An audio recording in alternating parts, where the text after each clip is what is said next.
Trimmer দেওয়া thread গাইডটিও একটু আলাদা করা হয়েছে, একটু বাঁকা করে ভিতর দিকে চাপিয়ে দেওয়া হয়েছে যাতে করে সুতা লাগাতে অনেক তাড়াতাড়ি হয় এবং খুবই সহজ হয়। বাকি ইকুইপমেন্টগুলো সবগুলোই স্বাভাবিক ছিল, যথারীতি হোসিংয়ের কন্ট্রোল বক্স এবং সার্ভো মোটর দেওয়া হয়েছে, প্যাডেল ইউনিট, তারপর হচ্ছে এয়ার মিটার, সলোনয়েড, এভরিথিং সবগুলো স্বাভাবিক ছিল, যেগুলো অন্যান্য মডেলে ছিল সেরকমই ছিল। এখানে স্টিচ গণপাতলা রেগুলেটর একটু সামান্য ব্যতিক্রম করা হয়েছে ধরা সুবিধার জন্য, এবং ড্রেন লাইনের যে ইনপুট পাইপটি আছে সেটিও যথারীতি একই সিস্টেমে তৈরি করা হয়েছে, সামান্য একটু কার্ভ সিস্টেম করা হয়েছে, এবং এয়ার নোজেল পাইপটির সেটিও স্বাভাবিক ছিল অন্যান্য মেশিনের মতোই।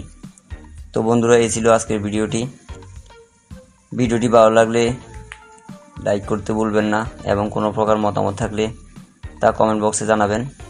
আর এই ধরনের ভিডিও পেতে চাইলে চ্যানেলটি সাবস্ক্রাইব করে পাশে থাকুন। দেখা হবে আবার নতুন কোনো ভিডিও নিয়ে, নতুন কোনো ভিডিওতে। সে পর্যন্ত সবাই ভালো থাকুন, সুস্থ থাকুন। আল্লাহ হাফেজ।